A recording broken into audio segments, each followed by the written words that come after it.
We're going to talk about how the constant watching of porn by today's youth impact the way they look at one another, their expectations about sex, and understanding the differences is essential.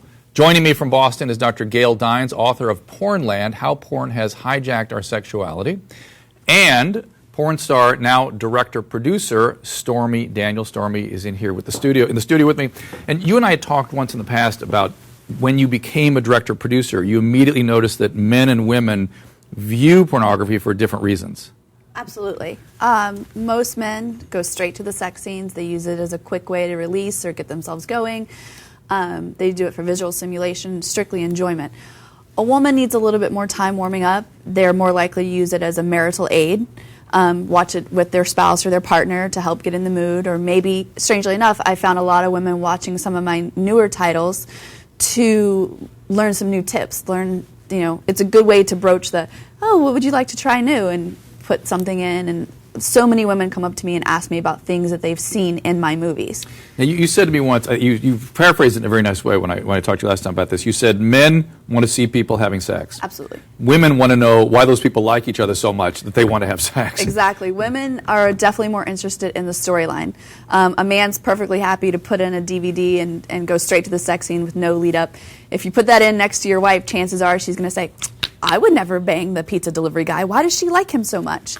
Storyline and romance is a lot more important to a woman. Now, Gail, you've studied what pornography has done to not just young people, but maybe everybody and their attitudes about sex and sexuality. What have you found out? Well, first of all, let's just talk about the kind of pornography that men are watching. They might be watching this kind of more gentle, softcore-ish pornography when they're with their partners. But what studies show, and the industry shows, in fact, is that when men are alone, they're watching gonzo pornography, which is hardcore, in-your-face, brutal, body-punishing, dehumanizing, debasing pornography. This is where you see certain sex acts of choking a woman with a penis, spitting on her, calling her a slut, slapping her.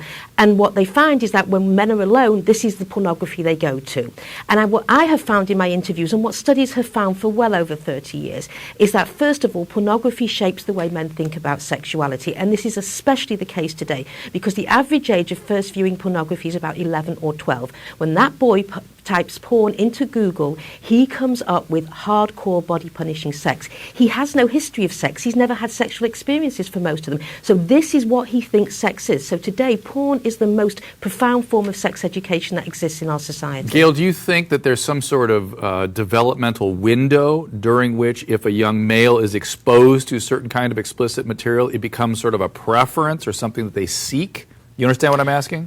Yes, of course. Well, actually, what's interesting in the studies is it's not actually age that's the key, although we do know that obviously the younger they see it, the more they are likely to get habituated to it. What we know is for all ages of men, the more they watch it, the more desensitized they become, the more they want harder and harder porn, and the more they believe the porn story of how the world exists, and the more they expect their partners to behave like that. They think their own bodies are going to behave like that. I can't tell you how many men tell me they're disappointed when they actually have sex because they thought they were going to keep going all night. They thought she was going to have screaming orgasms, and it all looked very boring and bland and vanilla next to what they've been masturbating Stormy, to. how do you respond?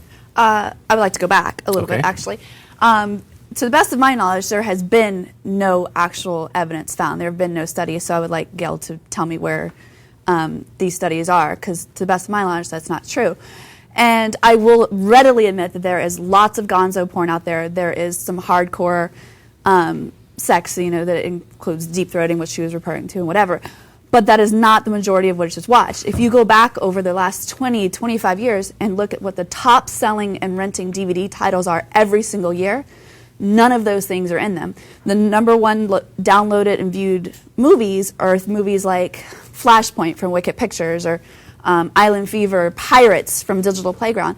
Those movies don't contain any of that hardcore. She's referring to a niche. Well, I think what she's saying is that men alone. Gail, is that true? And you can quote the study too. I'm saying that, Stormy, you need to go and look at Adult Video News, which I'm sure you know what that is, and you need to go to the page where it actually lists the charts of the top selling, renting, and the most visited website. Well, then you're incorrect, because I use them in my talks all the time. The number one rented movie last year, I believe, was Pirates. No, probably the number one rented. I'm not disagreeing with that, but I'm saying when you take the top 50, which is they do, You've got gonzo after gonzo. You've got John Stagliani. You've got all of these people who are making gonzo porn, not that type of stuff. I also want to say in terms of the studies, I mean, that's incorrect. There is actually 30 years of studies. There are excellent research studies done. And what's interesting is the weight of the evidence is that it has an effect. Now, you can come out with some rogue study and some junk science that says pornography has no effect. But when you're looking at social sciences and you're looking at the effects, the key is you go to the weight of the evidence. And there is no question that over the 30 years studies that we have had, the weight of the evidence is absolutely beyond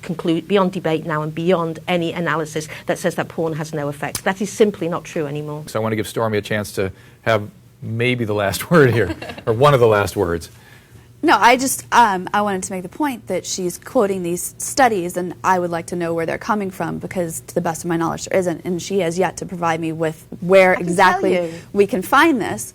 And also, she had mentioned in some of her research that I read about in her book that sex offenders are saying that they watch this, but where is the demographic for the normal, healthy, married couple that uses pornography as a marital aid?